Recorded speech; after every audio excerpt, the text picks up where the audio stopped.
Hello everyone and welcome back. In this video we are going to talk about Evolution AB. The company just reported earnings, the fourth quarter earnings of 2025, and as I'm speaking the stock is down 2%. So I believe this video will be long because this video will be complete. In this video I want to show you the report of Evolution AB and I have some comments to make. I want to also go through the slides, what they have to share. Maybe you have new information. I have already analyzed it. I also want to show you my own Google Sheets. This is a little bit messy, plenty of numbers, plenty of adjustments, things I want to highlight with the numbers so you understand very clearly what is happening for Evolution. And also in the same video, we will listen to the earnings call together and I will have some comments to say. So this is maybe the most complete video you will watch when it comes to this earnings report for Evolution AB, fourth quarter of 2025. I was a shareholder in the past. I have to put a disclaimer here. I was a shareholder in the past and I sold during the Q1 of 2025 when the stock dropped 20% in one day. Since then the stock has gone down and we are getting lower lows, lower lows, lower lows. I bought in 2023 because I thought that the problems were temporary. Turns out we don't have the same definition of temporary and the problems are still here. So I sold and I bought other things that went up. So for the moment, the decision was wise, but it's a little bit too early to judge. And Evolution is a very, very intriguing, interesting story to follow. So obviously, I'm monitoring what is happening here. But yeah, I've been covering the stock for a while in my YouTube channel, on my channel. So yeah, maybe some of my viewers are shareholders. So I'm making this video for you guys, if you are a shareholder or if you want to be a shareholder, to really understand what is happening. I believe this is the only video you need to watch to really understand what is happening. Okay, should we start? In case this is your first video from this channel, welcome. My name is Christophe Noor. I've been investing in the stock market for almost a decade now and have achieved a performance of 25% per year. And not thanks to Evolution, because I bought in 2023 and I sold at a loss. So Evolution is one of the candidates, quality companies that can help you generate 25% per year. But it seems like for the past 5 years, it is no longer the case. So what did we say before? In 2025, the company had problems, okay? They were attacked in Asia, you had some new regulation in Europe, and the key catalyst, so the stock price can go up again, is will you grow again in your key markets? Will you grow again in Europe because of this new regulation? And will you be able to grow again in Asia where you have some cyber attacks? So I want to start with the report and I have some comments to make. So I have highlighted some things here. Basically, red, pink is bad, green is good, yellow is important or something noteworthy. So let's start with the report for the fourth quarter of 2025. Obviously, what is bad is the revenue decreased by 4%. The total operating revenues decreased by 10%. You have an adjustment to make. Don't worry. In case you don't understand what is the difference between net revenue and operating revenues, I will talk about this later. You have an adjustment to make, but on my Google Sheet, I'm making the adjustments. Okay, just so you know, it needs to be adjusted. Also, speaking of adjustments, the adjusted EBITDA is down 6%, the EBITDA is down 30%, and the profit is down. Strangely enough, they don't mention the year-on-year percentage growth rate. Anyway, that's the way they report. On a full year basis, I have to note that the net revenues are stable. So this is good news, I guess. On a full year basis, the revenue is not decreasing, right? Okay. Let me scroll down a little bit. Something really interesting, and maybe the first time we have this kind of sentence in a while. Events during the fourth quarter of 2025, they say the board of directors will decide on and announce its recommendation relating to the capital allocation, including shareholder remuneration, later in the quarter, so in the next 1 to 3 months. Maybe we will have more information on the call. What is really strange is Evolution is a Swedish company. For Nordics countries, they have a love for dividends. dividends are not taxed over there. So it doesn't matter. I mean, dividends are pretty tax efficient for them to reward shareholders. And for most companies in Sweden, they reward shareholders with 50%, half of their free cash flow, just to reward shareholders. And over the past few months, Evolution has continued the dividend policy, but they implemented a buyback program, and they said it pretty clearly: we plan to continue to do dividends, to do buybacks, and no major acquisitions. And now, 3 or 4 quarters after this, maybe there will be a change. I'm quite doubtful what they are going to say. I've seen some theories, and I can tell you right now, you have a big shareholder for Evolution AB called Kenneth Dart, and he is famous for investing in tobacco companies, so non-ESG companies. And he made a fortune out of tobacco stocks, and now he's selling his tobacco stakes to invest in Evolution, and he has become the largest shareholder in the world for Evolution. So he is famous for preferring a lot of dividends, a lot of buybacks. Maybe there will be a change. These are only rumors that maybe the dividend will be cut. I don't think it's happening. The company is filled with cash. I don't see the point of cutting the dividend now. But as a potential shareholder, when the stock is cheap, you want to always favor buybacks if the operations are fine. So maybe I'm putting in yellow because that's something to monitor for you in the future. In case they announce something for the coming 1, 2, 3 months, you really have to monitor what is happening. What if they double down on the buyback program? What if they cut the dividend? What if they reduce the dividend? My guess is, I mean, if I had to guess, nobody knows, right? But I think nothing will change. They will continue the dividends and be flexible with the buybacks. I hope for them they are not doing a stupid acquisition. This is all I hope for, because now you have a lot of cash in the balance sheet. The growth is no longer there, and a quick way to fake your numbers and to create revenue growth is to make a big acquisition. So I hope they are not stupid and they don't announce a big acquisition.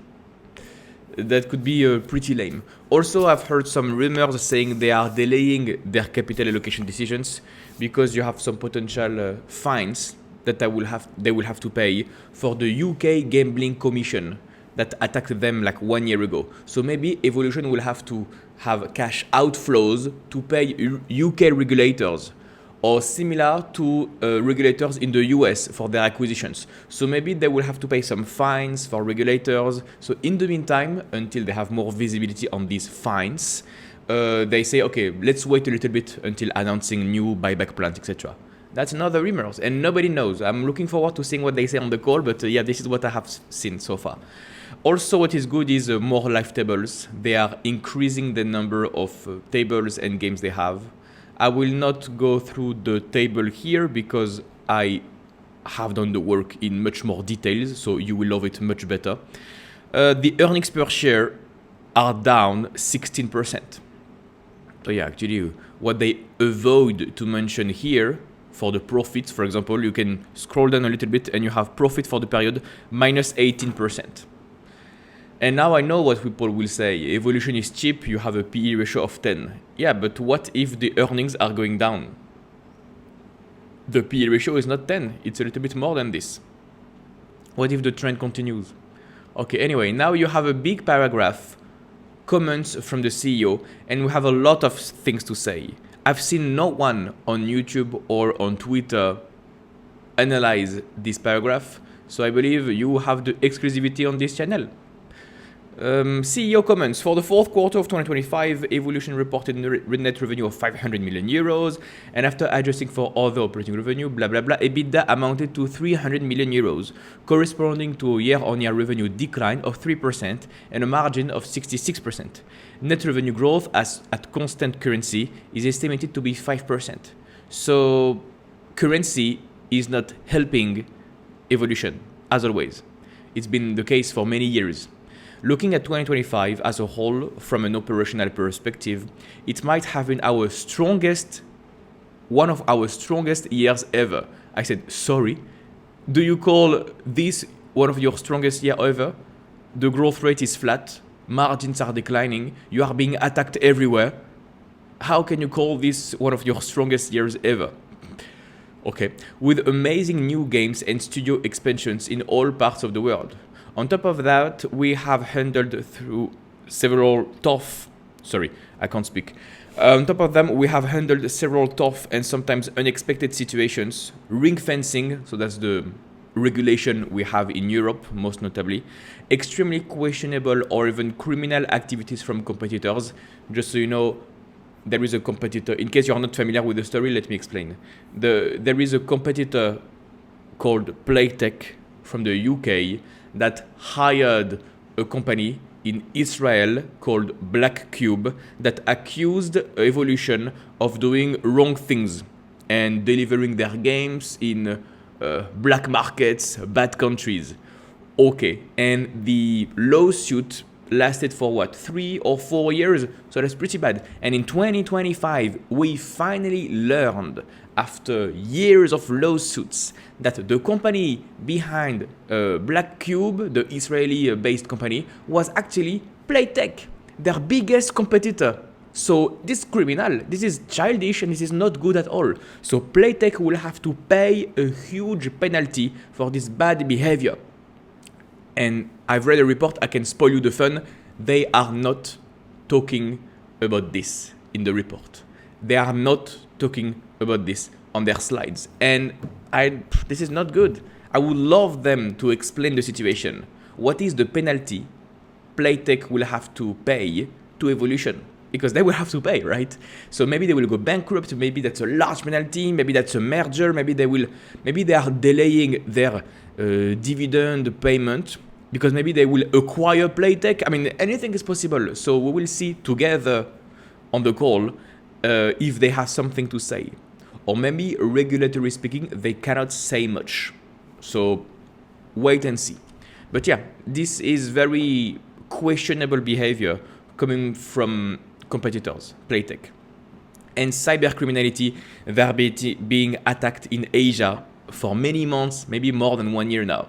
Despite these challenges, we still delivered a solid margin of 66% and a fantastic cash flow. I agree, margins are still high, cash flow is still good. The financial performance was not as strong as we would have wanted when entering the year, but I'm happy with the way the company has stood up for what is right and lived up to our ambition to become a little bit better every day. So with that said, overall, we are proud but not happy with 2025. This is good. I like when the management has accountability and says, we screwed up, this is not good, this is not good, this is not good. I like this tone. Our amazing people look forward to doing more in 2026 by expanding with full speed. Our primary focus will be on the US, Latin America, and new innovative games. We will also invest in Europe, but slightly less aggressively. My comment is, they will give up on European growth? Are they telling the world that they will no longer invest massively in Europe? Are they saying that because of regulation, it's not worth it for them to go with growth in Europe? Are they telling us that Europe will not grow anymore? Europe is maybe their biggest segment, very profitable segment. If their biggest cash cow is no longer growing, and if the management is telling you, we don't want to invest anymore in Europe, we are fine, we want to invest less and less, what does it tell you? I don't like this. With expansion in mind, we estimate to deliver a margin in line with 2025. Zooming in on the fourth quarter, Asia has turned back to growth compared to the third quarter, signaling some progress in our hard work to combat cyber criminality. I think this is very dishonest from the management team. If it is the first video you are watching when it comes to Evolution, you may not understand my point. This is very dishonest, because they said the same thing for Europe in the third quarter of 2025, and now Europe is declining again. It does not signal a bottom. People will read this sentence and say, oh, Asia is back, oh, they are fixing their issues. Okay, let me scroll down on the slides and show you what I mean. Okay. where is it? I want the this one. They said exactly the same thing for Europe last quarter. As you can see, Q3 2025, Europe is back. So they said, we are happy, growth is rebounding. Finally, guess what? You wait one quarter and Europe is declining again, decelerating again, not even decelerating, declining. And now there is no mention of Europe going down again. That's strange, right? So they only mention things when they are picking up on a quarter-over-quarter basis. But when things are picking down and going down on a quarter-over-quarter basis, you just hide it, avoid it. So now they say, we are very proud. Asia is growing up quarter-over-quarter. Congratulations, guys. On a quarter-over-quarter, from Q3 to Q4, you went from 190 to 193. It does not tell you that the market has bottomed at all. Be extremely cautious. By the way, if you want to become a better investor and improve your performance, I have a coaching program. It gives you the exact method I've used to generate 25% per year for almost a decade. More on that at the end of the video. We continue to grow decently. The progress is slow, methodical, and very important. Our studio in the Philippines is also continuing to develop nicely, which is true. We continue to grow decently in North America. Even if we want to grow faster, it's still early days for the online gaming industry, and we still believe the region will see an increasing share of live. I agree, this is good. The growth rate is 9%. In the past, the growth rate was higher, to be honest. So it seems like the growth has decelerated during this quarter. If I go to my Google Sheet, in Q1, the growth rate for North America was 15%. I'm showing you the numbers so you don't have to do the work manually. So that was for Q1. And even for the latest quarter, the last quarter, Q3, North America segment, as you can see here, was growing 14.5%. And now in Q4, the growth is 9%. So the growth is decelerating. Why? It's a big question. I would love the management team to explain what is happening in the earnings call. But yes, I mean, they say we want to go faster. How? What is your action plan to grow faster? To increase penetration and options, we relaunched our second brand during the quarter, starting in New Jersey, with the clear goal to become number 2 live casino provider. And we established our studio. So more studios, more aggressive, more marketing. Okay. And Latin America grew well year over year, 12% growth, double digits. Life is good, nothing to note here. This is a small segment. To sum up the above, Asia, North America, Latin America, and Africa, so the smaller markets, all did well in the quarter. However, development in Europe was not good. I like this tone. This is good. I like this tone. You want the management team to know when they mess up. This is good. Burdened by unfavorable regulatory movements. And they're telling you that they don't want to invest more in Europe. They will invest slightly less in Europe. We believe that Evolution currently has the strongest ring-fencing measures in place amongst all suppliers, but we also recognize that the regulated markets are losing ground. The regulatory scale is not in balance, and this development is bad for the most vulnerable players. However, very important point, the scale tends to swing over time, and we remain as committed as ever to providing European operators and players with the most entertaining experiences. That we provide everybody the best, and they have the best games, which is true. My comment is, when the whole industry is regulated in the future, in the next few years, Evolution will emerge as a clear leader. And everyone will say that they should have invested in Evo in 2024, 2025. And this is exactly why I am still monitoring the company. I am no longer a shareholder, but they are moving into regulated markets and they are by far the biggest player. So if the regulatory landscape becomes smooth in the next 3-4 years, and the margins are improving again, and the company is almost a monopoly, Playtech, their bad competitor, goes bankrupt, because maybe that's a scenario actually. Maybe it will go bankrupt. evolution will be almost a monopoly for some regions. Evolution will be almost a monopoly to some industries, and evolution will grow cash a lot. If they can grow in the future double digits in regulated markets, people will go back to 2025 and say, oh, I should have invested when all the uncertainties were high. When you have all these problems happening at the same time, and it reminds me of meta platforms in 2022, or Netflix in 2022. I'm seeing a scenario where it can happen when the management team is slow but methodical, and over the very long term it works out okay. And now the PE ratio is cheap. The valuation of evolution is cheap. You have what, a PE ratio of 10, 12.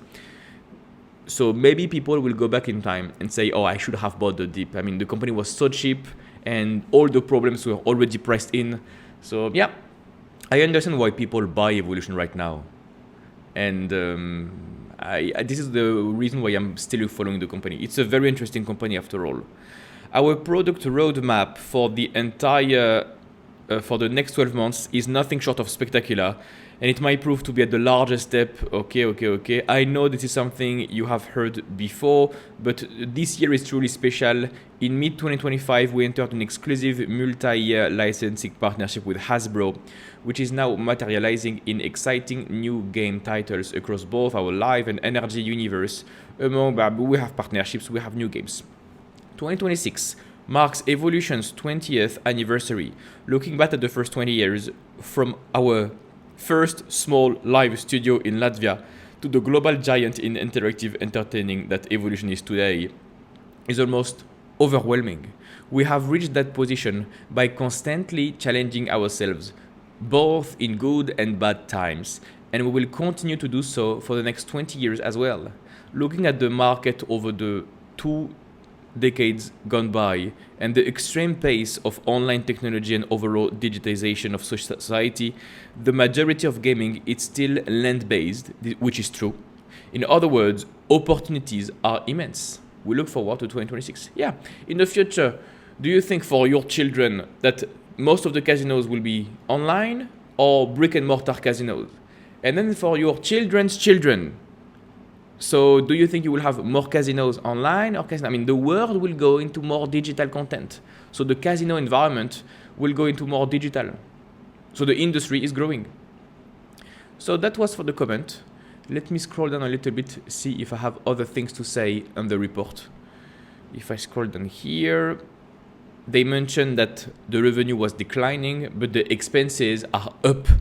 The expenses were mainly driven by higher costs for personnel, connected to the launch of new tables in the company studios and the expansion in general. So revenue is down, but the costs are up. Of course, margins are going to go down. Profitability is down.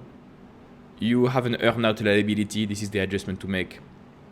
Small adjustment, no, nothing here for the report. And you have something new that very few people have picked up.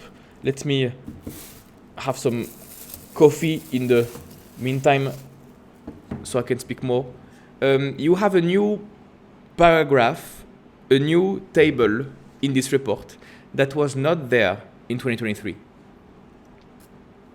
They show us the split of revenue between geographies. In the past, we had this table. You see that the 2 big cash cows are Europe and Asia. Out of 500 million euros in revenue, 200 was coming from Europe, 200 from Asia. Fair enough. Now they added a new table, this one. As a B2B supplier, Evolution has customer relationships with gaming operators who in turn own the relationships with the end users. Generally, the gaming operators are licensed in a limited number of jurisdictions while operating in a global market and allowing play from various geographic areas. So they show us the net revenues by customers' location.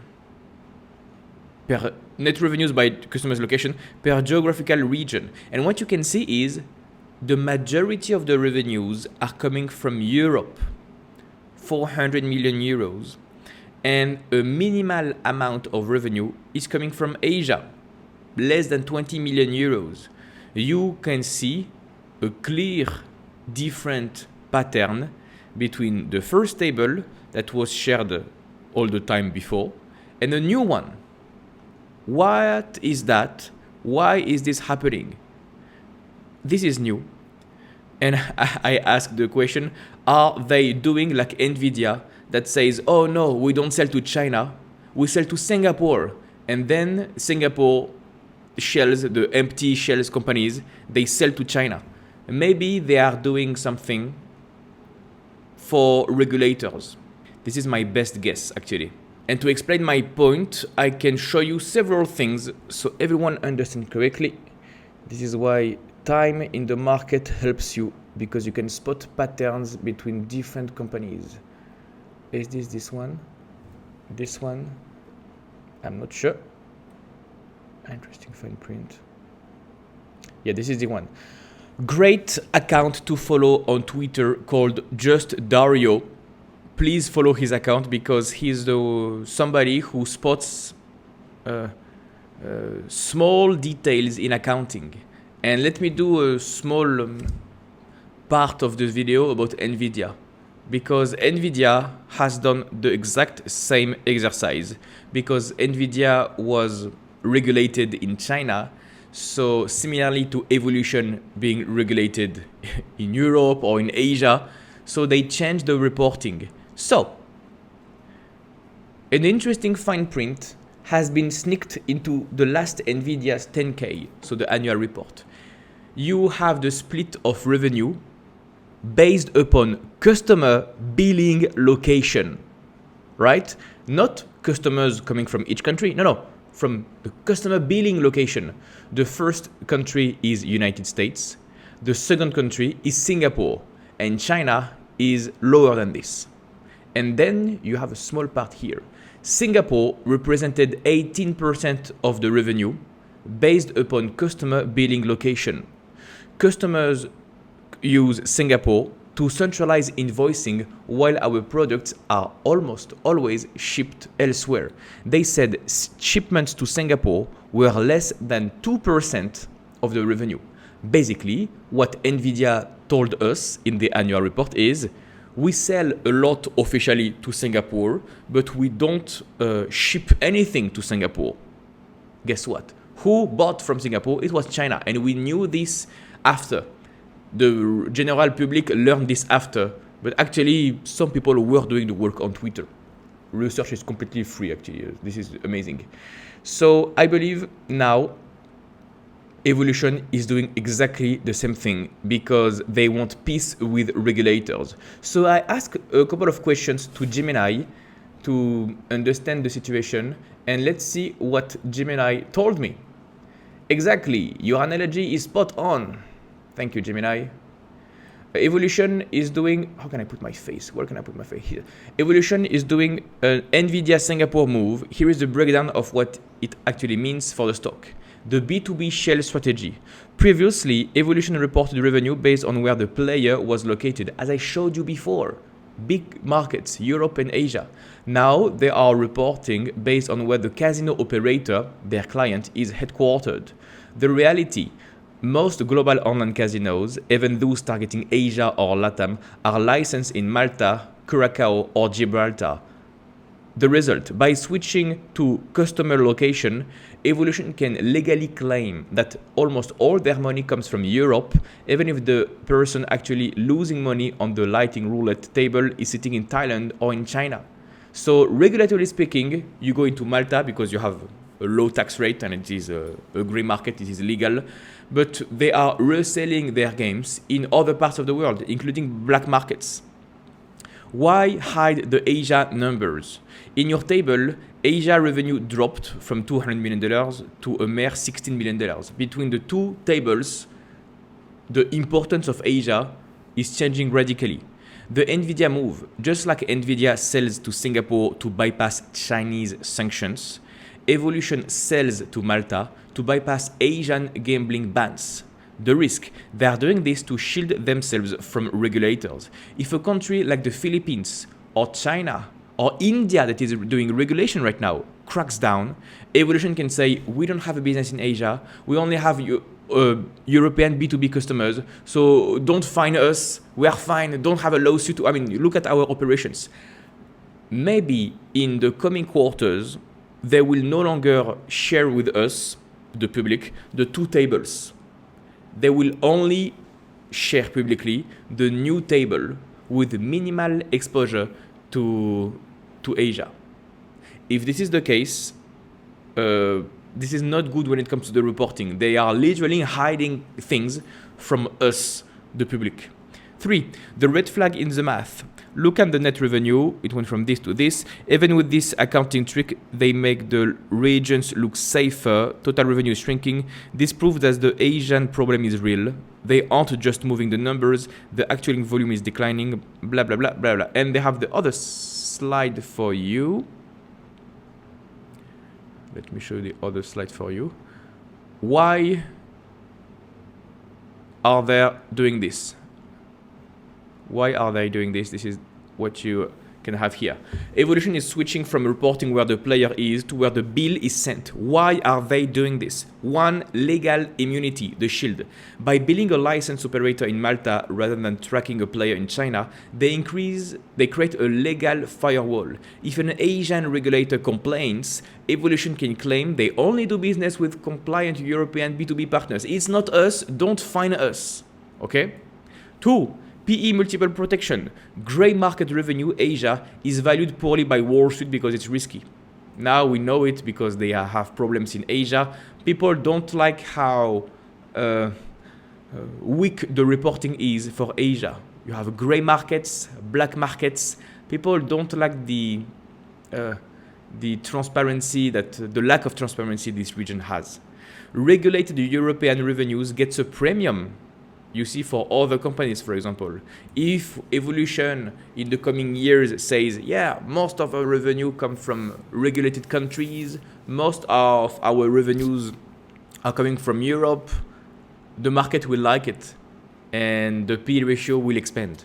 They are trying to rebrand risky cash flows as safe European SaaS to keep the stock price from crashing. This is a tricky accounting, this is an accounting trick.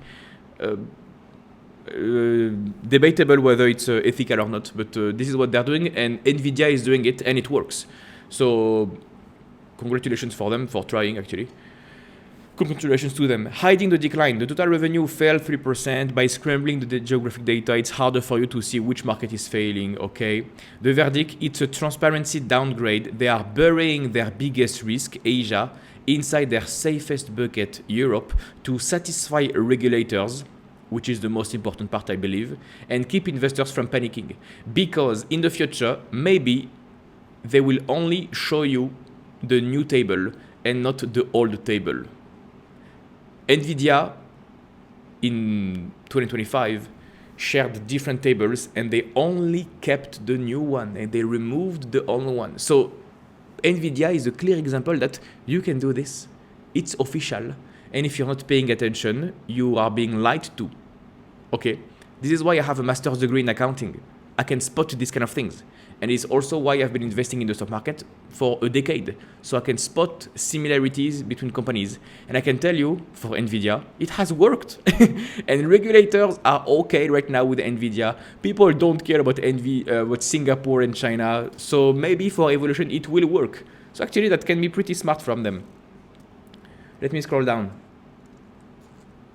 The revenue percentage coming from the top 5 customers is declining from 46% to 39%. This is irrelevant. Don't spend any time on this one.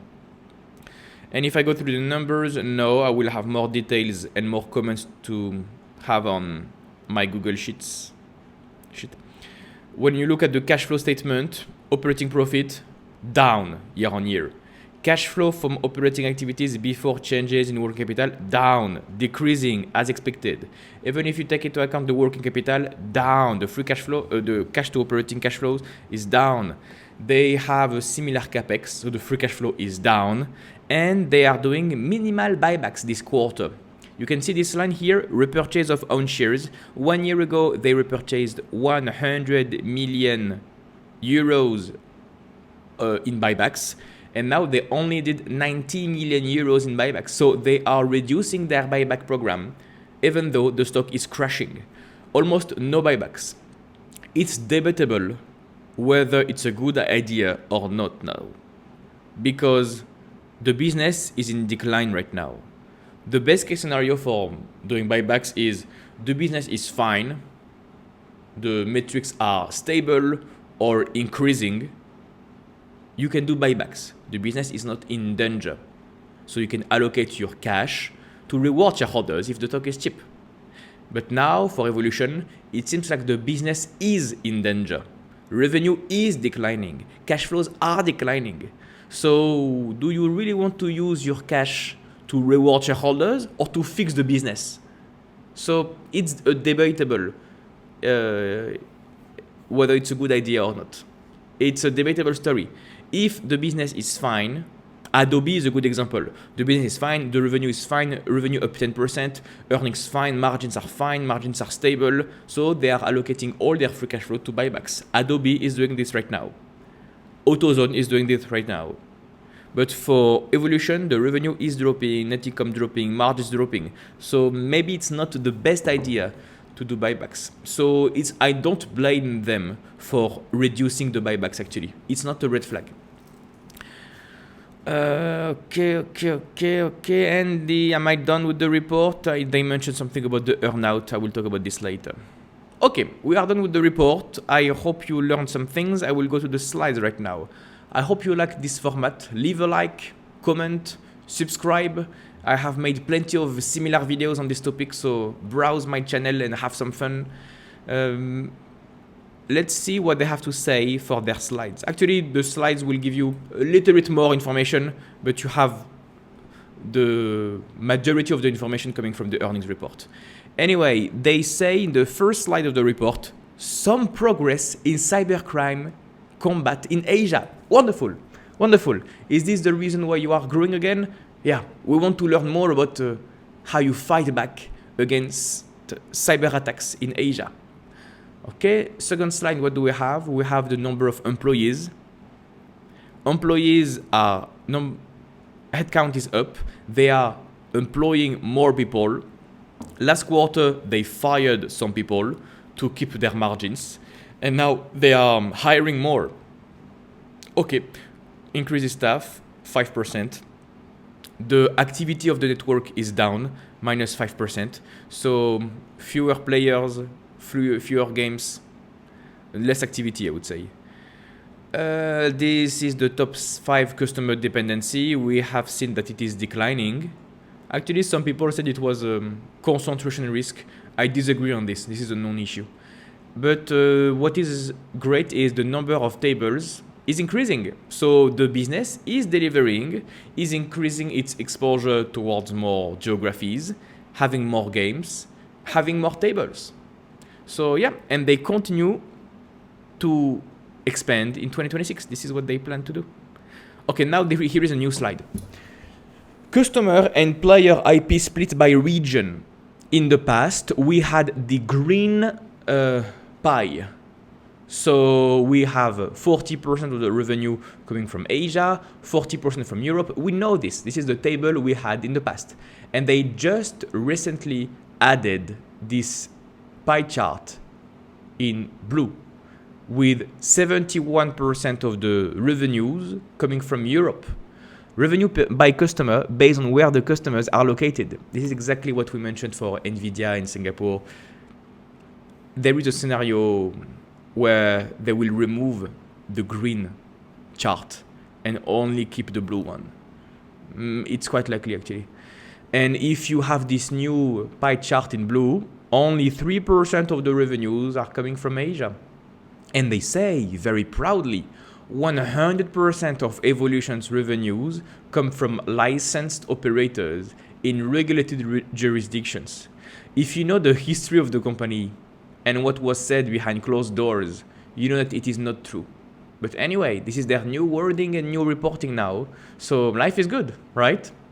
What you can see at the right is regulated versus unregulated by customers' players' IP addresses. Regulated versus unregulated based on the registered IP address. Yeah, where they are playing.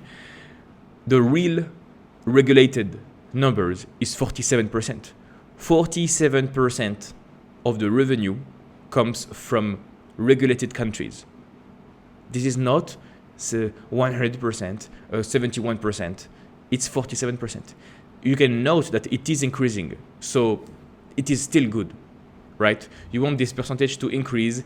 The management is saying what they said they would do. A couple of quarters ago, they said, we plan to increase our share of revenue coming from regulated markets, and they are doing so. So congratulations to the management team. In this video, I will highlight the bad, but also the good, what the management said in the past, what they are doing, what is new, etc. I'm not only here to say the negative things, right? This is good. They are doing what they said they would do. Okay, pretty good. They are clearly telling everybody, we want to be regulated. We will go and comply with all the laws, but we will win because we are the biggest player. Then they talk about European revenue that is declining. You see that it was no mention of a potential rebound and then go down. Revenue from Europe is down 12% and negative 2% quarter over quarter. Full quarter effect from ring-fencing from Q2 and onwards. And what is really interesting is no news from the UK Gambling Commission. This is what I said a couple of minutes ago about why they potentially stop their capital allocation plans. Because they have to pay fines to the UK Gambling Commission. And it seems like Evolution has not heard anything new from the UK Gambling Commission. Maybe they will forget about the fine? Maybe. Only 3% of the revenue comes from the UK. But it's a fine about regulation in the UK Gambling Commission opens the door, paves the way for new regulations. Okay? So some people said, yeah, it's only 3% of the revenue coming from the UK, that's fine. No, if Europe is attacking you, it will start with the UK and go with Spain, France, Germany, Italy, everybody will follow. So you really want to see what is happening for the first mover commission. And it seems like no news from the UK Gambling Commission. Very interesting, no visibility. For Asia, down, up a little bit, quarter over quarter up 2%, and they said continued issues with cybercrime. I'm sorry? In the first part of your slide, you said some progress in cybercrime combat in Asia. I would love to know more about your progress and what you have done. And the only thing that you are saying is continued issues with cybercrime. They are not saying anything whatsoever when it comes to resolving this issue, fixing this problem. Now, that's also debatable, because if they explain with beautiful slides their action plan to tackle this Asian problem, cybersecurity guys, like cyber attacks guys, the hackers, will learn what is the action plan, what is the defense plan, so they can counter attack. So maybe it is smart from Evolution to hide what they're going to do and be more subtle about it. They don't want to show their cards in their hands. They want to, but they are still saying some progress, right? I'm not saying anything. At least show a little bit. I'm not saying anything. The Asian market was known to grow a lot with fat margins. Now the margins are down, you are being attacked, and the revenue is stable, not moving at all. Look at this, for the past 2 years, no growth whatsoever. So maybe they are fighting back, but what are they doing? How can you defend yourself with the cybercrime? Nothing is happening. So I'm still not convinced. And one of the reasons I am not buying back Evolution is I want to see the Asian market growing again. I want the management team to improve on their cyber defense. And I will not buy Evolution back until the Asian market is clear again. Because Asia is a big, big market. Europe also big. it seems like the two cash cows of the business are still struggling, and I will not buy Evolution again as long as these two big cash cows are struggling. The two other segments, North America, Latin America, are growing, but we don't care. I mean, these are small segments. This is 70 million euros for North America compared to 200 and 200 for Europe and Asia. So yes, it is growing, 9%, congratulations, but it is irrelevant. Same thing with Latin America, growing 12%, but we are talking about 40 million euros. It's peanuts, peanuts. Let me continue. Studio updates, more studios, more games. This is their margin profile.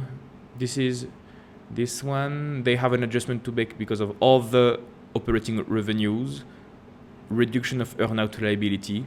Don't worry, I will explain what is happening. Then they talk about their cash flows, their guidance, not even the guidance before the capex, nothing really changing here. They talk about the balance sheet. The company has a perfect balance sheet. They are filled with cash and they have zero debt. And they talk about their targets for 2026. For growth, long-term ambition is to grow at least in line with the market in our regions for both live and energy. Good, as expected. Profitability, we expect the margins to be in line with what we had in 2025. Okay. Games, we expect to release 100 games. Okay. Capital allocation, this is where it gets interesting. The board will decide on and announce its capital allocation recommendation later in the quarter. Why are they doing this? It's a big question mark for me, and I hope they will talk more about this during the earnings call.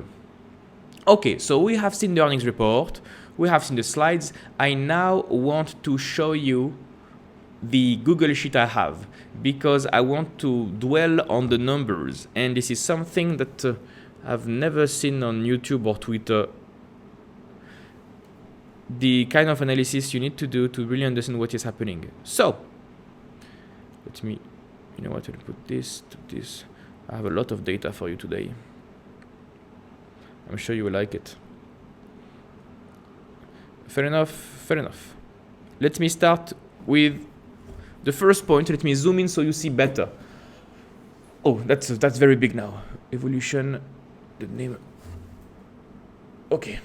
I have created this Google Sheet with two big rows here, two big lines. Q4 of 2025, Q4 of 2024.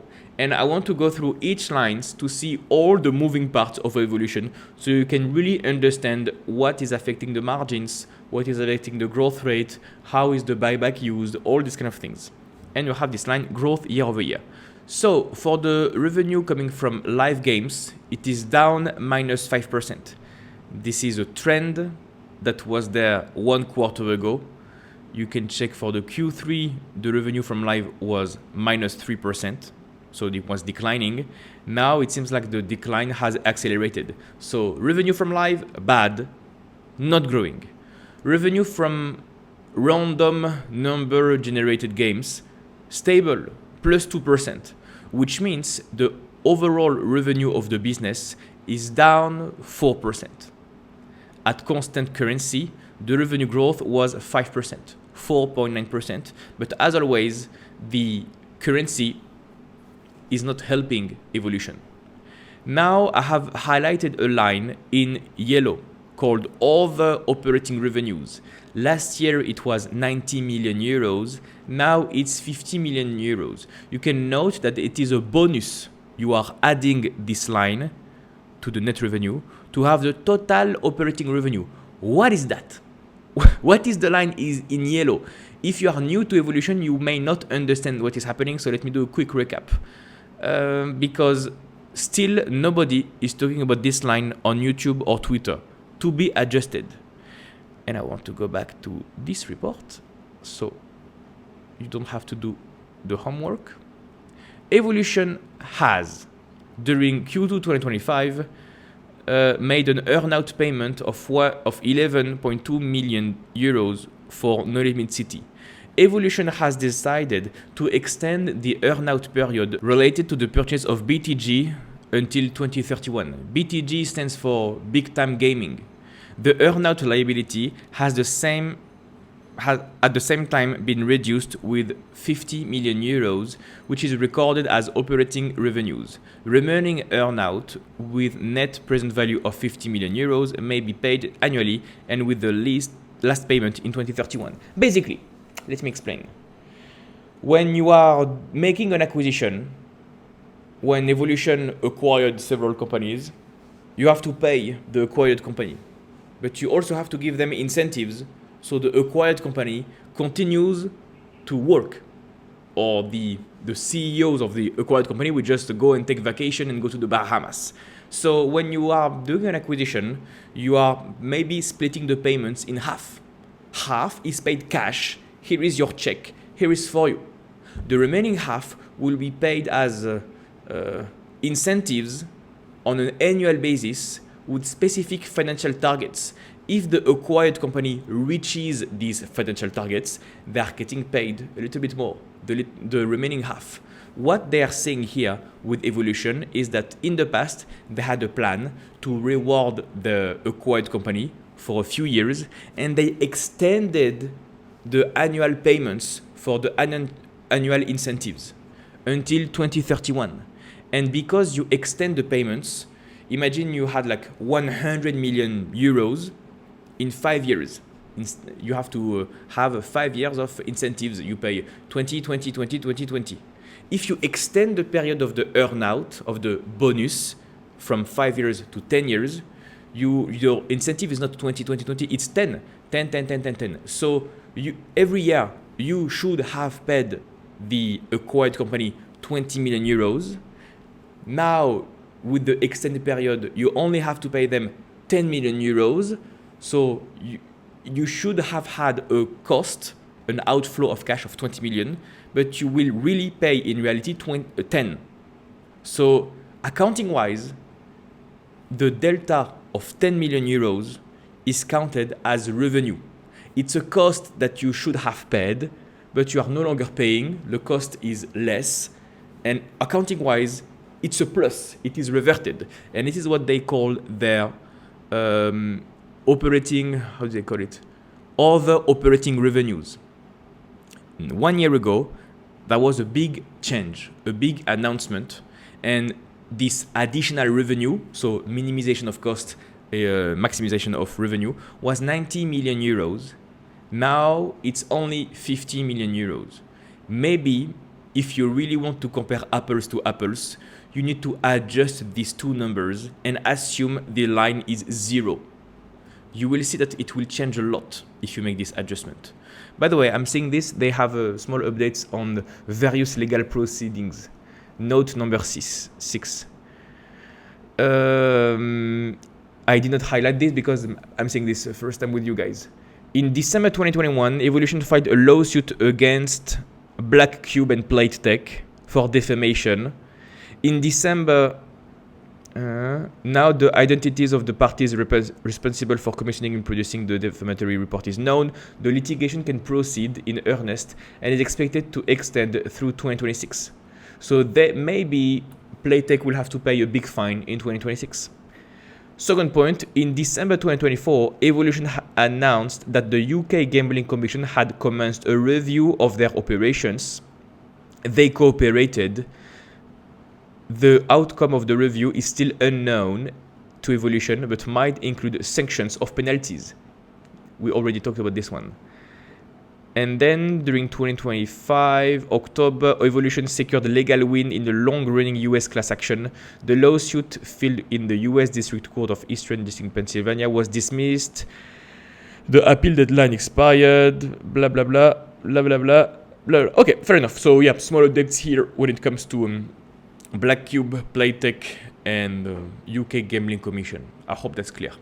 So now you understand what is an earnout. Okay, given this with the earnout, the revenue is down 9%. If you adjust for this earnout changes, the revenue is down 4%. Still this. What the CEO said is the financial performance was not as strong as we would have wanted when entering the year. The CEO is telling you that he is not happy. Anyway, let's talk about the cost now. The personnel expenses are up more costs, more personnel, as we have seen. You have a lunch on new tables in more developed countries and higher salaries. It's not the same if you hire somebody in Czech Republic or if you hire somebody in New York. It's not the same if you hire somebody from a small country in Asia or if you hire somebody in France. It's not the same at all. You had most of the operations in Georgia in the past, in Europe, with cheap labor, low salaries, and they are moving away from Georgia, the small country in Europe, to the US now, to Colombia, to the Philippines. The salaries are not the same. So they are hiring more, they are opening new studios, and the salaries are higher. So obviously the cost will be higher. The D&A is up 13%, but this is less important. The big line of the cost is this one actually. This is the only thing that matters. And the other operating expenses, minus 7%. Okay, which means the total operating cost, the operating expenses are up 4%. So revenue is down and costs are up. Obviously, margins will go down. Even if you adjust for the earnout, the net revenue is down minus 4%. The operating expenses are up 4%. You have a delta of 8%. And if you don't make the adjustment, the operating profit is down 16%. EBIT margins went from 66% to 62%. You are losing 4% of operating margins. If you adjust for the earnout and if you want to compare apples to apples, the operating profit is down 8% and the EBIT margins went from 61% to 58%. So you are losing 3% margins. Let me add back this so you can understand. You have a small line called financial items. So that's a plus, that's an addition to more profits. Last year it was 7 million euros, now it's 1 million euros. Doesn't help. And you have taxes. The taxes changed a little bit. As a quick reminder, in the past, Evolution was in a lucky position of only paying 7%, 8% tax rate. But there was a change for all the companies in the gambling sector and based in Malta, where the official tax rate was increasing from 7% to 15%. So obviously it was going to be a big hit to profitability in 2024, 2025. And now we are stabilized into this range of 15% tax rate. What you can see here is the tax rate. Last year it was 11%. This year is 13%. Oh. So the tax rate increased a little bit. But the line in yellow, the earnout change, is tax exempt. So the management is telling you, here is our real tax rate, 14%, 15%. This is the real operating tax rate to be adjusted. Tax rate is going higher, which doesn't help the bottom line. Yeah, exactly. So if you put 0 for the adjustment, for the earnout change, if you really want to compare apples to apples, this is your real tax rate. The tax rate went from 14% tax rate last year to 15% tax rate this year. So the tax rate is still going up and that doesn't help the bottom line. Let me add back this. The profit is down 19%. The net margins went down from 60% to 54%. And they are doing a little bit of buybacks. They bought back 3% of their shares, which means the earnings per share are down 16%. Now I want to calculate the real earnings per share growth without the adjustments here. Boom and boom. If you really want to compare apples to apples without taking into account the change in earnout liability, blah, blah, blah, with the acquisitions and the incentives and the bonus, then the revenue is down 4%. The costs are up 4%. The operating profit is down 8%. The profit before tax is down 10%. The tax rate is up a little bit from 14% to 15%. So the real profits for the period is down 11%. Margins went down from 53 to 49%. They are doing a 3% buyback program, so the earnings per share are down 8%. Even if you make this adjustment, all the metrics are down. Even if you make all the adjustments, the financial profile is not good. And this is why I sold Evolution, because I figured out that these problems were not going to be temporary. And for the moment, I sold in Q1. Q2, still the problems. Q3, same problems. Q4, same problems. It's been 3 quarters and the problems have been here for more than this. Seems like the ship is not turning around. The problems keep accumulating. Okay, here is what we have for the geographical split. I just did a change and double checked on the numbers. Here's what we have between the Q4 2024 and Q4 2025 and the year-on-year growth rate. For Europe, Europe is down 12%. Asia market down 4%. North America is up 9%. But what is really interesting is the North American segment was growing revenue at 15% per year in the past. And now they are decelerating. So what will be really good to monitor in the future is whether this North American segment is reaccelerating more than 10% per year, or maybe slowing down 9, 8, 7%, something to monitor in the future. Latin America is up 12%, but this is a small segment, so irrelevant. Other 9% is irrelevant. So the total revenue is down 4%, which makes sense with what we had here. I can put this 3.7, 3.7. Yes, we have the same numbers, it matches. I want to show you some tweets now from Ali that is doing great work here. I want to show you specific tweets. The first one, and everything is here actually. You can subscribe and follow to Ali. Great work. I highly recommend you watch, you see, you spectate, you comment, you like on what he's publishing online on Twitter. Follow this account. And he is sharing his opinion on the latest report with some charts. So he's the only one doing this with some specific charts. I love it. So what did he learn during the report? Good news. Evolution is growing at 20% in North America, Latin America and Africa on a USD basis. Yeah, for the table I showed you before, currency did not help the numbers. But if you adjust for the currency, you are growing a little bit more than this. Q3 sudden headcount drop was a fluke. In the latest quarter, the company fired some people. And if you account for the currency, North America, Latin America, Africa, growing. Still, these are the only markets that are growing. Bad news, Europe is in free fall. Ring fencing prevents future growth, maybe. And the management is telling you that they are not telling you we don't care about Europe, but they're telling you we will invest less in the future when it comes to the European market. EBITDA, profit, free cash flow, earnings per share all declined in 2025. Capital allocation in limbo. Bad news delayed.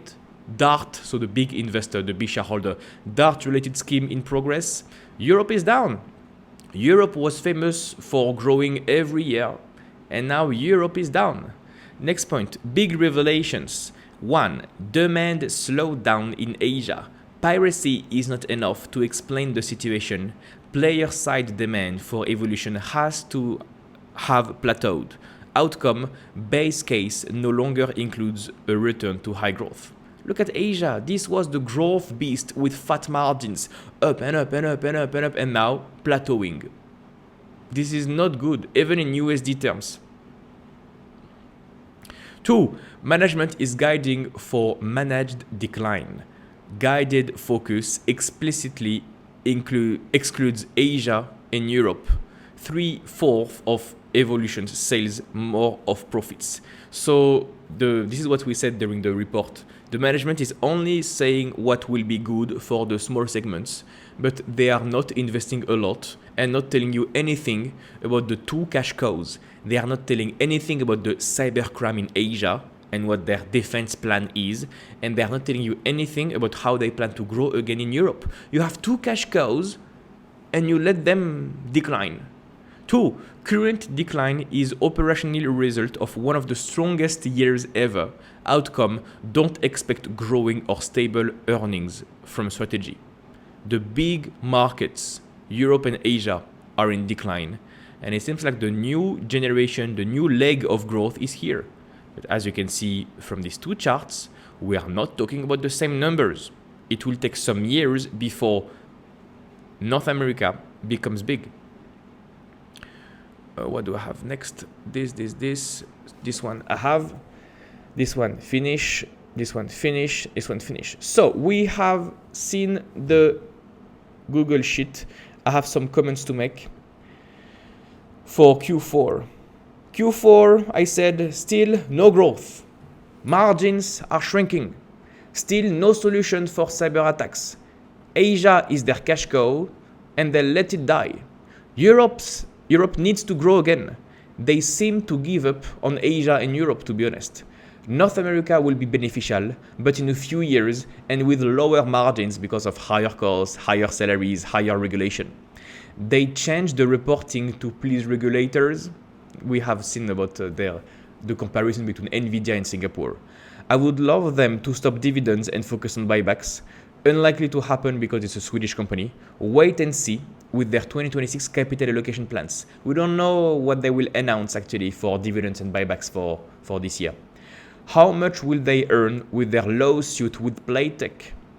The CEO has a chance to say something bullish about future earnings. So these are the kind of questions I have for the call.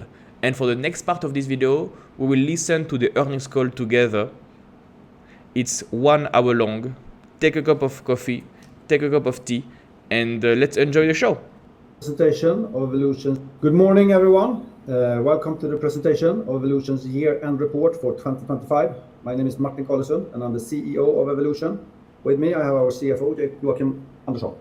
As always, I will start with some comments on our performance, and then hand over to Joachim for... You want to let us skip the first part, the numbers, etc., because we have already done the work, so I don't want to waste your time. Asia turned back to growth, signaling some progress. As pointed out before, actually they are doing a quick comment here. As pointed out several times before, there is no quick fix to these cyber attacks issues, and we constantly adapt and develop our technical solutions to win in the long run. Okay, no comments. Latin America, everything is growing, blah, blah, blah. In the US, we believe live will continue to grow in share with line with the online market. We have a lot of games, great games. I'm looking forward to having the Q&A session actually. The margins are down a little bit. Despite what happens to us, it's vital that we stay ahead of the game. So we have a lot of games. And the headcount is growing. We are hiring a little bit. If you okay, things are stable. They are describing the slides, but we have already done the work on the slides. The largest customer represents about 12% of the revenue.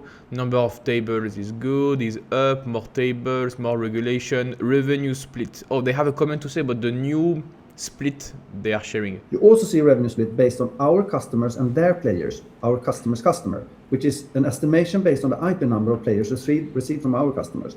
This is the breakdown of revenue we have included in historic reports. Connected to our customers' players' IP addresses, about 47% of the revenue estimate is regulated. Next slide, please. I will now give a few comments on each of the major regions based on the estimation of revenue based on our customers' IP number. As highlighted in the beginning, Europe declined quarter on quarter. We believe that we currently have the most strict ring fencing measures among all providers in Europe, and in some markets we see that players turn to unlicensed operators instead of the official channel and instead of the regulated, and the channelization declines significantly. The current challenge is not the actual ring fencing, but instead the channelization decline in some major countries as a result of regulatory measures. Simply put, the players are by the regulation pushed out of the regulated remit and are to a larger extent playing on unregulated operators that we don't accept. This is bad for the industry and pushing out the most vulnerable players, but long term we believe that the regulatory scale will find its balance again. Good. If looking beyond short-term performance, we see that players shift more and more towards game shows, and with the best roadmap ever in 2026, aiming at exactly these type of entertaining games, rocket fueled by Hasbro brands, I really look forward to the development in 2026. Speaking about Europe, we can note that we haven't heard anything from UK Gaming Commission since last summer in relation to their investigation. We don't know when they will come back, but have been very cooperative, and as already stated, have very strict ring-fencing measures in place since very early last year. It's strange. The UK Gambling Commission is sleeping. Every time you have a law, a fine, same thing that is happening for Google, by the way, from my country, France, and other countries in Europe, there is a uncertainty how much the fine will be. How much dollars do you have to pay as Google to European Commission? And when there is the announcement, the report, you have to pay these billions of dollars, boom, Google stock goes up because the uncertainty is removed. The big question mark, the big black box is removed. The longer the UK Gambling Commission waits, the bigger the uncertainty. People are waiting on the sidelines and they don't know how much they will pay. So come on, put a number, Evolution, you pay, so boom, that's a problem that is no longer here. But it seems like this problem is dragging for many months now. It was in December, November 2024? So more than 1 year and no solution. For Asia, I've already said that we have made some progress in the cybercrime mitigation. The overall regulatory dynamics continue to be somewhat challenging, but at the same time, we see good development in the Philippines where the regulatory framework is getting more stable. Next slide, please. North America and Latin America both reported all-time high in terms of revenues. Growth-wise, North America has been somewhat modest during the year, and the regulation pace is very slow if looking at the US as a whole. But after year-end, we saw some positive development with an iGaming legislation that was passed in May. The potential in existing market also remains strong, as live casino share has a lot of potential. I already mentioned that the launch of Esugi as our second live brand initially in New Jersey. Moving on to Latin America, where growth continued to accelerate both. We know this. So let me skip a little bit more. Footprint, we have more studios. Okay, we have a competitive advantage because we are so big. We have a great roadmap. Maybe they will have something to say about their capital allocation decision. We have great partnership, Hasbro, Monopoly, etc., etc., etc. We are very proud of growing 2%. Okay, etc., etc., etc. Fun, excellent. And you have the CFO that is talking. By the way, it's a new CFO. Maybe that's his idea to change the reporting with a new pie chart. We'll see. On this slide, no. They talk about the numbers, the margins. Well, this is as always CFO talking. This is doing his job, so this is good. Seasonality, weak working capital. The capex is this. Capex is in line with what they said. Bond portfolio, yeah, they have so much cash in their portfolio, in their balance sheet, they have to invest in bonds. And we repurchase 3.6% of the company. Does it match what I have here? 3.3. Yeah, kind of.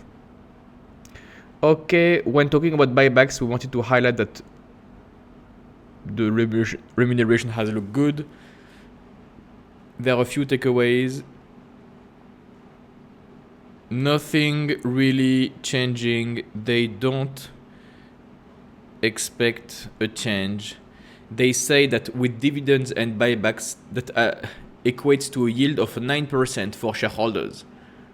Okay. Yeah, I mean, if you have a 4% buyback yield, approximately 4%, and a 5% dividend yield, that's a shareholder yield of 9%. Okay, let's summarize and move on to the Q&A. Good luck. Good luck, management team. Do your best. Operationally, it was a good quarter and year. Maybe the best ever. We increased efficiency, maintained margin, delivered fantastic games, and continue to expand our footprint just as we should. We have also handled many challenges, always standing up for what we believe in, always trying to do the right thing. The situations we have been put up against and are still handling are not something any company could do, especially not while also being able to maintain revenues, deliver both a solid margin and an excellent cash flow. It shows what a fantastic management team we have with the right values, as well as the thousands of experts and young talents across the globe that build Evolution to the strong company that we are. I would like to send my sincere thank you to each and every one of those. And speaking about the excellent cash flow, I would also mention that the board will decide and announce its recommendation regarding capital allocation for 2025 earnings later this quarter. Why? Why do you offset this choice? Why do you postpone this decision? Very strange. All in all, we are, in spite of the financial development, proud of 2025. But with that said, we want to do more 2026. We will deliver an absolutely fabulous product roadmap 2026. Expansion will be at full speed in the US and LATAM, while we continue to invest in Europe, and at the same time deliver margin in line with 2025, meaning 66%. I really look forward to the rest of 2026. Now, thank you for listening, and we will open up for questions. On the Q&A slide, you will also find a link that takes you to a video, almost like an early Easter egg, with a sneak peek of the amazing roadmap that you can watch after the call. Please click it, have fun. Next slide, please. And then we're open for questions. The next question comes. Okay, good luck for them. The call was at 9 a.m. in the morning. So what you see for the stock chart is the result of the earnings call. Maybe in the beginning of the call, people had some hope, and then the Q&A session is at 23 minutes. So from this time on, the stock went down, up, and down, and people lost hope. Interesting. Yeah. Oh, sorry. Let's start with the Q&A. Let's see. I mean, we want to know several things. What do you do with cybercrime in Asia? 2, can you talk a little bit more about your acquisitions? 3, can you talk a little bit more about regulation in Europe and why you are letting Europe down? Why don't you grow in Europe? Frankly, it's been too long already. 4, why is North America decelerating? 5, why are you postponing your capital allocation decisions? What is happening there? 6, what is happening with the UK Gambling Commission? But the big segments are 1, cybercrime in Asia, 2, regulation in Europe. We want to know more. What are you doing? Do you plan to grow in 2026 or you don't know? These are the big questions. If you wish to ask a question, please dial pound key 5 on your telephone keypad. To enter the next question comes from Ed Young from Morgan Stanley. Please go ahead. Good morning. I've got 3 questions, please. Good morning. First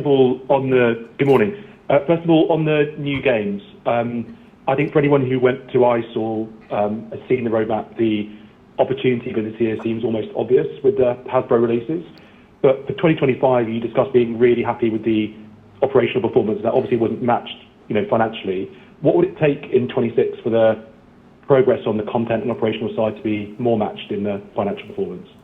The second question is... Well, this is the first question, and I talked about this on my YouTube channel. For those who remember, guys, I said the management seems very enthusiastic, optimistic, but the results are not here.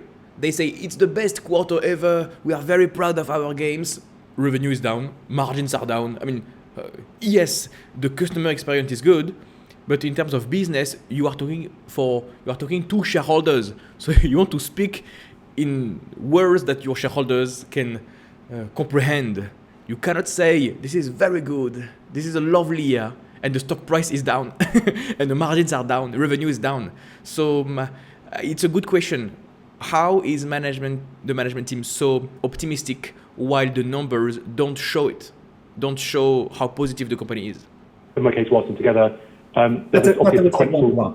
Ed, okay, let's do that one. Sure. Sure. My memory is very, very good, but short. So no, but to deliver on 2020 in 2026, just a stable environment. If we just could have a stable environment, solve a little bit continuously, meticulously, get a little bit better in Asia, that's it. No more, no less. Next question. They say they want to meticulously get a little bit better in Asia, which is another way of saying we will not solve 100% of our issues in Asia.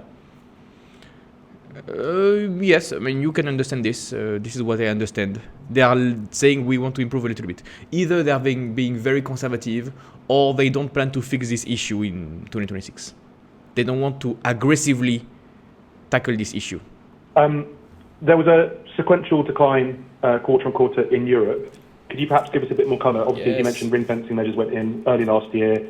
Was there any particular extra regulatory development or change, or are you seeing any underlying change at a customer level or in the markets that can help explain that? And how should we think about sequential European growth as we head into 2026?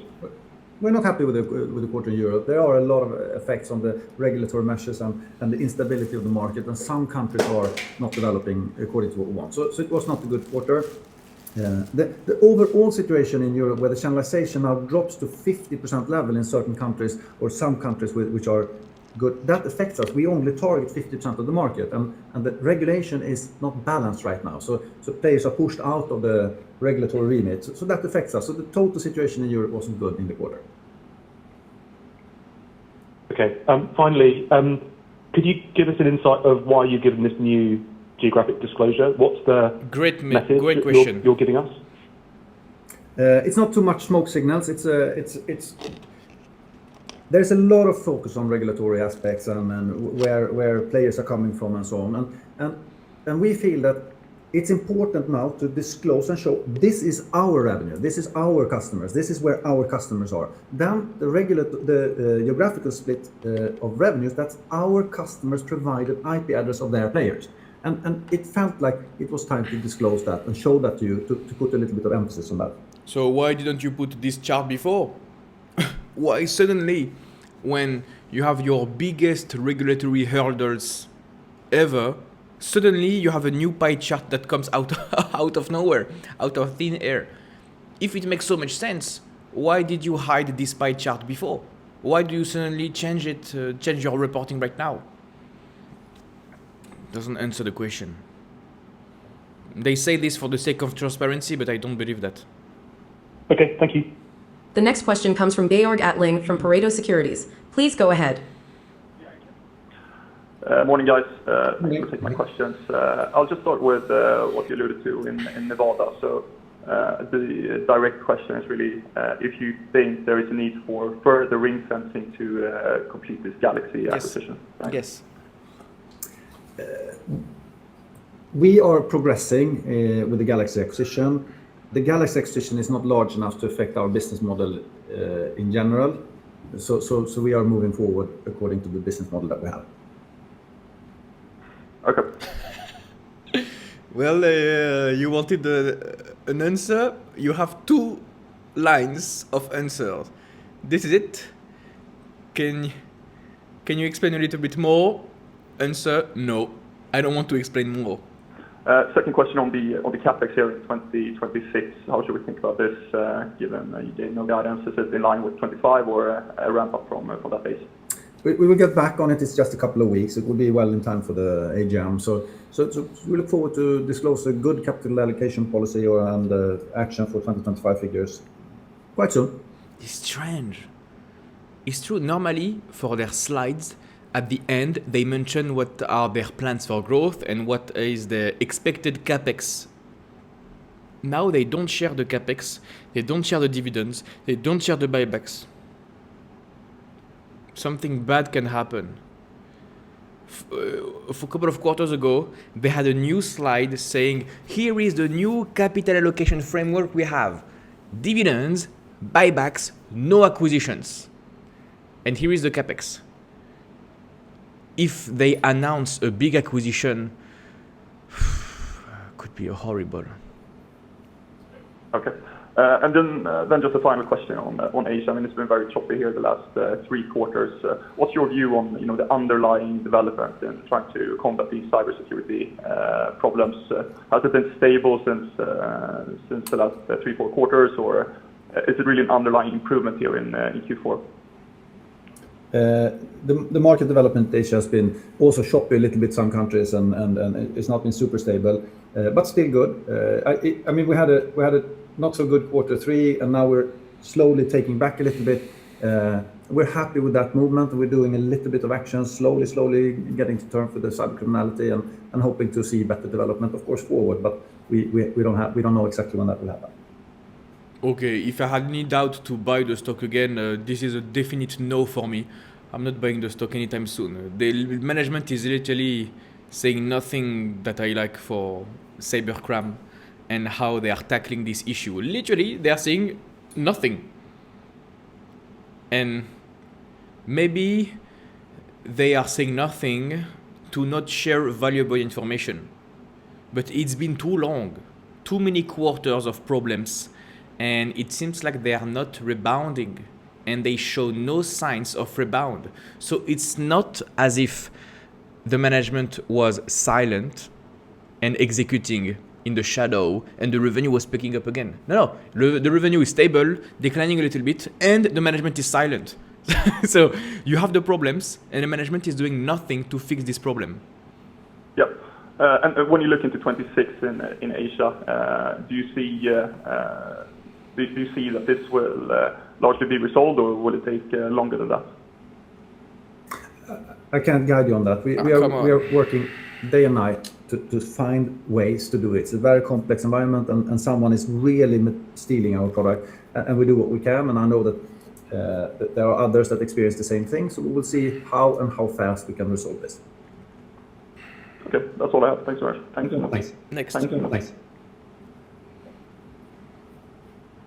The next question comes from Martin Arnold from DNB Carnegie. Please go ahead. Good morning, guys. Good morning. My first question is on the situation in Europe. You said it wasn't good in the quarter, and we saw that. But is it anything that suggests that it will or could improve in the coming quarters here? Yeah, good question. I think we can do better than what we did now. That's a little bit the same as I answered to add, like, what do you need to do better? A little bit stable environment, and it will look really good. So it's also in your hands, and not only sort of in the how the regulatory markets are working, or? You can always do better. I mean, even if we would have a growth of 50% in the quarter and you would ask me, we can always do a little bit more. Now, adding the games that we have on the roadmap will of course make a difference, and I look forward to do that. So there's more to do always, but the baseline is that a little bit stable environment would be very nice. The management is not answering the question. What can you do to grow again meaningfully in Europe? Let me remind you guys, Europe is a geographic...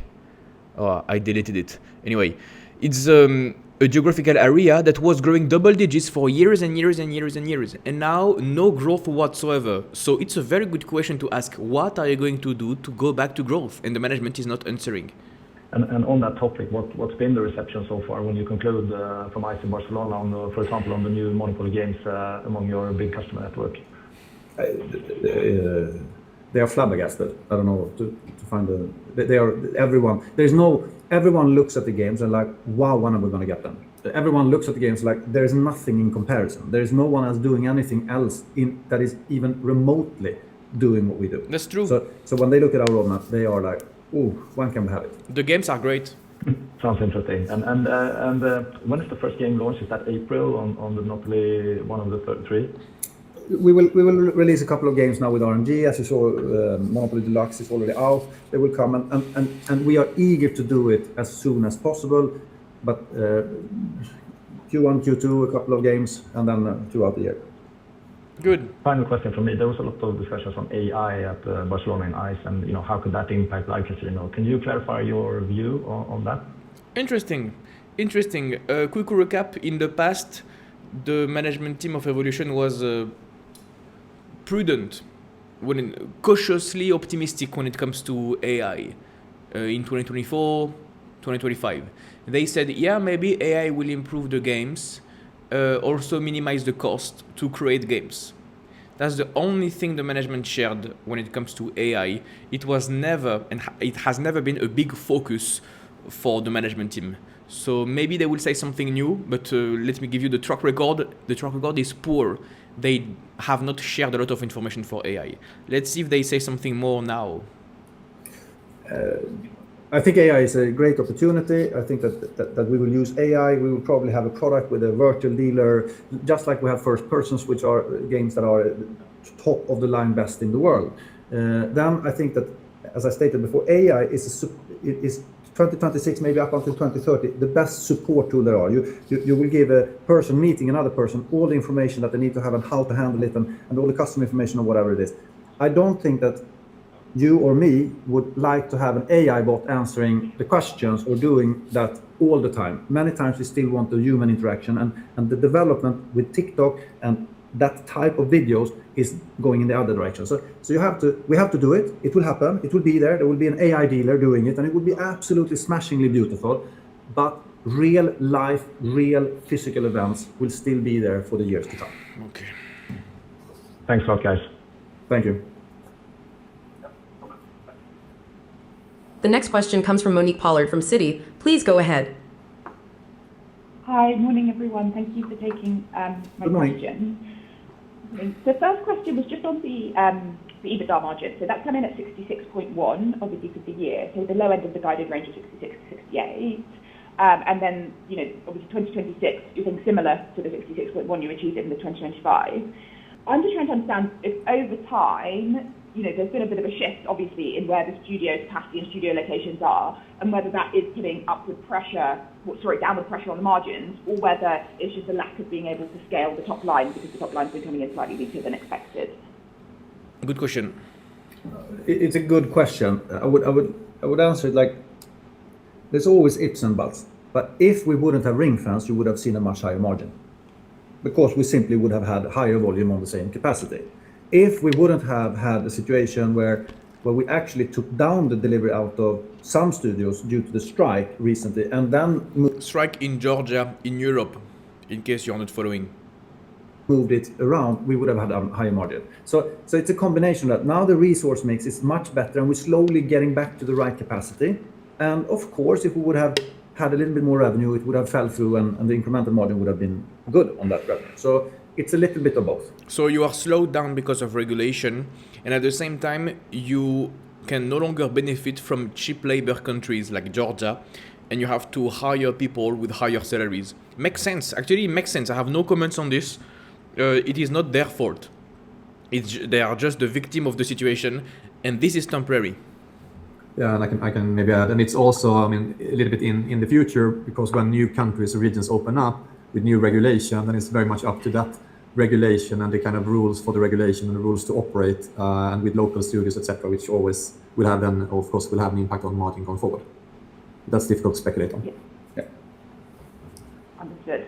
And then the second question was, you mentioned obviously the working capital, it's seasonally weaker, but also there was this sort of issue with the accounts receivable, but that you're having some good progress with that in January. Could you talk us through sort of what you're doing there to try and sort of combat that rising accounts? What? They mention a change in account receivables here. Who cares about this? Yeah, sure. And what I meant, the seasonally weak AR is due to year-end, Christmas holidays and breaks. I think it's a very common theme. I think that we also, as a big company, strong financials, maybe we customers a little bit taking advantage of that and using us as a little bit of a bank over year-end to polish their working capital. So I think that's the main reason for why we saw the build up in December. Then, naturally in January we follow up on everything where it's outstanding. We've seen a lot of customers paying because of the fact that we have past year end. So nothing, no drama, although the numbers were a little bit higher maybe than expected, no drama, and then we see the swing back on working capital now. Okay. No big change. And then I had a question just on Europe. Obviously you've mentioned you now have the strongest ring fencing measures in place amongst the suppliers. I just wanted to understand whether you had progressively ring-fenced any more markets during Q4 in Europe, or whether the markets that you ring-fenced back in February were the same that have been ring-fenced out. I didn't know. Great question here. Are you being regulated in the same countries, or has the exposure expanded to more countries? Great question. If there's been any progression on your part in terms of what you were doing. No, it's about the same. There's no big difference. Okay. I think that the channelization is one challenge, and a little bit instability in general on the markets is one challenge during the quarter. And we look forward to get a more stable environment 2026. Excellent. My final question was just on the RNG growth rate. Obviously that slowed slightly in the fourth quarter after a stronger 3Q. So just wondered, whether you think either the roadmap of product that you've got coming in for RNG and 1Q or other things could sort of help re-accelerate that growth rate as we go through 2026. I think we can do more in RNG, yes. And I think that for sure Monopoly, but also our own brands will help a lot. We are used to it right now. You ask a question, a specific question, a 3-line question, and the answer you get is, yep, we can do better. Next question, please. We are used to it now. It's been so many quarters. The management sometimes they don't want to answer the questions. So, okay. Understood. We can do Excellent. better. Thank you very much. Thank you very much. Thank you. The next question comes from Ben Shelley from UBS. Please go ahead. Good morning, guys, and thanks for taking my questions. Good morning. So firstly, in the release, you spoke about a primary focus on the US and Latin America. Can you expand a bit on this, please? And is there a shift in the strategic focus here that we should be aware of? No, there is no shift in the strategic focus. All markets are equally important, and we continue doing exactly. So there's no shift. It's just that in the coming period, we have quite a lot of things happening in the US. We're launching Esugi and we're expanding in Latin America. So they come out as first where we are doing. And then, as I stated several times, we hope for a little bit more stable environment. And then, of course, we continue to invest in Europe, but not as much because we don't need that in the same way. Thanks. Very, very clear. And then just on the UK Gambling Commission, I know you still haven't heard anything, but it looks like you have changed your wording slightly on your release regarding the review. Does that reflect a change in your expected outcome? I don't know anything about the outcome more than what I knew before. No, actually, no. No intentional change in wording. It's just that months passes and I don't know what to make after that. We're patiently waiting and we're doing what we're doing. And we have done ring fencing since the beginning of last year. We'll see. Okay. No intentional change. Thank you. And then in your release, your last release at Q3, you spoke about volatility in the Philippines and India. Obviously, Asia's grown quarter on quarter. Is it right to think that these markets have stabilized now? Philippines more stable, yes. India more stable, yes. Thank you. That's all from me. Thanks very much, guys. Thank you very much. Thank you.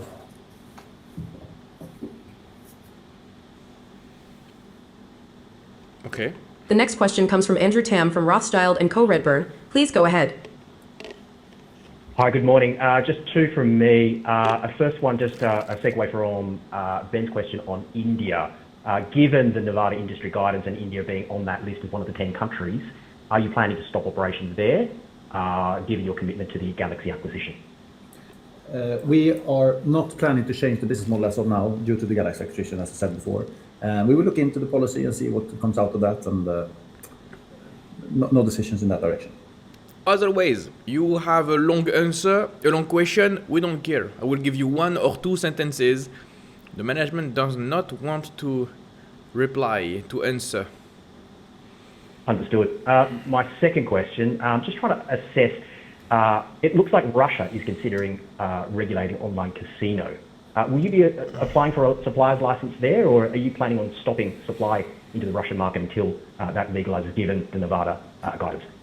We are not, there is a lot of rumors and Putin says one thing or other. I would just spontaneously see it as very difficult to apply for license there, but let's see whatever happens in the world.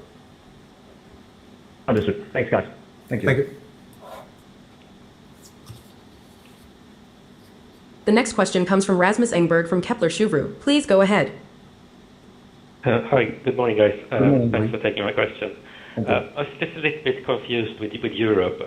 Throughout your reported history, Q4 has never been weaker than Q3, and now it is, and it's quite materially weaker. I'm just trying to understand, is there anything you can do to help us understand why that happened? Is it a new level going into 2026, or are there some sort of one-offs in Q4 that we should adjust for? I can't say that there is any material one-offs that I can give and state that. It's a bad quarter, and there is a number of different aspects in the markets. There's no difference in our performance or the way that we act or relation to our customers. Everything is fine, but the market was not in favor during Q4. That's a fact. Too bad. They had the opportunity to explain and reassure investors here. Like the analyst says, the Q4 is generally higher than the Q3. As you can see here in 2024, Q4, and then you have an increase in Q3 and Q4, an increase. Now this is the reverse. The fourth quarter has a weaker performance than the third quarter. So why is so? And the management could explain it's because of this, and then this and this, but we believe it will only last for a couple of months, and then we'll revert back. So, and the management said there is a number of different aspects. There is no difference in our performance. Yes, there is. Yes, there is a difference. Everything is fine. And considering this, could you update us on the group level? How do you think we should think about activity in Q1 in constant currencies relative to Q4? Is it roughly similar, or how does it look seasonally? So if we would take online gaming as a global phenomenon, I would say that Q4 is stronger, Q1 is a little bit weaker than Q4, but still a good quarter. But then, of course, you have February with 8% lesser days. I don't know if it's a spot or this year or not, but so it's a little bit. Q1 is okay, but a little bit weaker than Q4 on a global scale. Right. Thanks. Yeah. And just a final question. You still report much more tax than you pay, so you sort of accumulate that. Is that something you're going to continue to do going forward? How do you look at that from, it's kind of a global question in a way, but... It's the Pillar 2, and it's... Pillar 2 is the new tax reform that I talked about before, when the tax rate went from 7% to 15%. It's really, if you ask me as CEO, it's a little bit up in the air. So we will see where that falls down eventually. But we, of course, according to Pillar 2, deduct for the 15% tax. So that's why it's on the balance sheet. And then there are rules of how and when and whatever that's going to be paid. So no change there? No. A good answer from the management team. The management has been very clear that they will comply with new rules and new taxes, and they have done it beautifully. Something good, very good. No change. All right, thanks. They don't plan to manipulate the data or change things. No, there is a new rule when you have to pay more taxes. Fair enough. Let's just comply with the rules, be regulated, and be fine. This is a very good positive sign from the management team. The next question comes from Richard Stuber from Deutsche Bank. Please go ahead. Hi, good morning. Thank you for taking my questions. Apologies if you said it right at the very top, but could you give a bit more of an update in terms of the litigation with Playtech and whether you've actually sort of named them as a defendant and when we next hear on the next phase of litigation? And similarly, has this impacted any of your sort of commercial discussions with any new or existing clients? And the second question is just, you talk about this year you'll be growing, you think, in line with the sort of general markets in the different regions. Could you just give us an indication what you think the market growth rates are in casino? Thank you. There is no real update when it comes to the main litigation, meaning Playtech. It has its due course, it's continuous, and it's always slow, and it will be with us for a while. There's no material update. So we look forward to move forward with the lawsuit. Customer reactions to the way that our competitor have been acting, and the type of companies that they have engaged, and the way that they did interviews and whatever else they did with former employees and so on, is of course shocking for many. Exactly what comes out of that, I don't know, but it's shocking. It's not good for the industry, it's not good for anyone, and it's shocking for our customers. When it comes to, we have, of course, we want to take market share, we have the best product, we're moving forward, and we really want to grow faster than the market. Now, the market growth it's very hard. I mean, our figures are public, but many others are not, so it's very hard to judge that. And often when we get the market growth, we get it afterwards. So we are a little bit in the dark, as you are. Then there are 3i and different various institutes trying to measure it, and they are more often wrong than right. So I don't have that. But once we look at the market growth, we want to be ahead of it. So that's the target. Great, thank you very much. Something that is very good also with the management team of Evolution is they don't play tricky games with the public. Playtech is doing something that is bad, childish, attacking another competitor. Evolution is not doing this. They are competing on the best distribution of the best games. They are competing in a fair way. Something very good, especially if you want to be the leader in a regulated new world. if it turns out the whole world becomes regulated, Evolution will be the main leader for the good reasons. It is good. The management is not shady to that regard. Thank you. The next question comes from Jack Cummings from Berenberg. Please go ahead.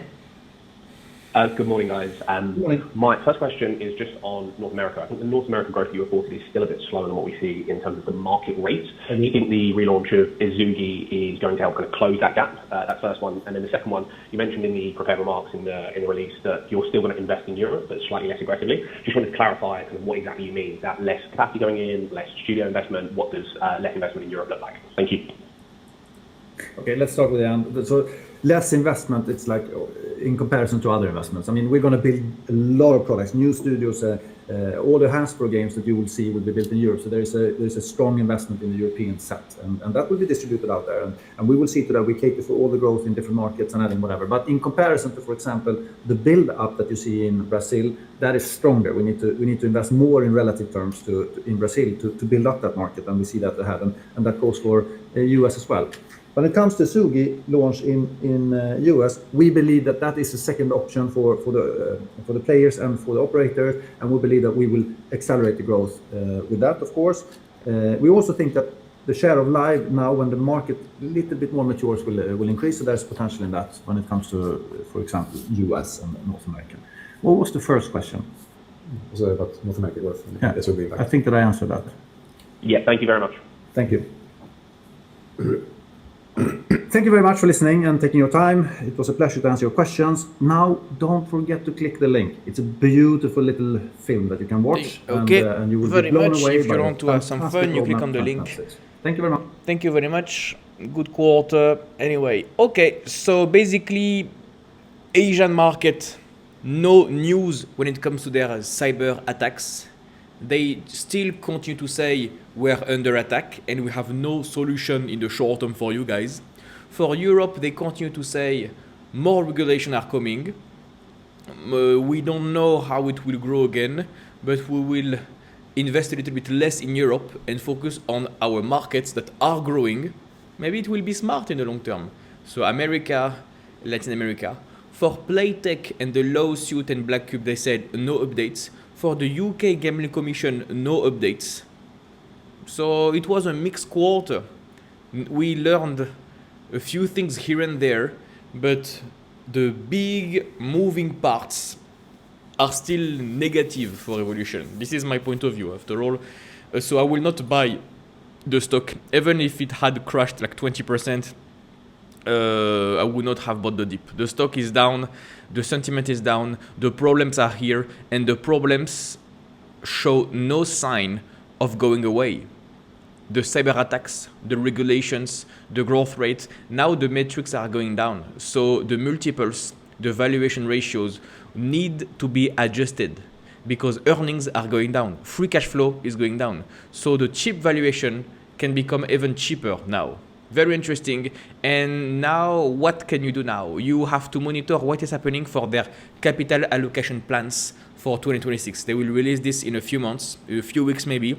What is happening? Do they announce more buybacks, more dividends, less dividends, no buybacks, an acquisition? Maybe they take on more debt. What is happening there? Same thing for the capex. Why do they hide this? Why do they postpone the decision?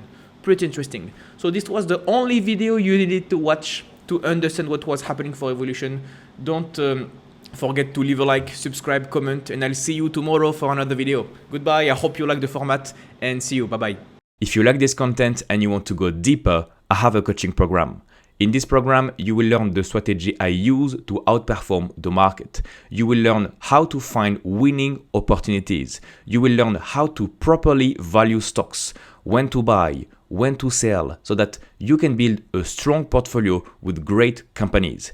Additionally, inside the program, you will have access to an exclusive community of like-minded investors, and you will also have access to my personalized guidance to reach your investing goals. Click the first link in the description to get more information. You will get a short video that explains how everything works, completely for free. No need for your email address, just click the first link in the description and I'll see you on the other side.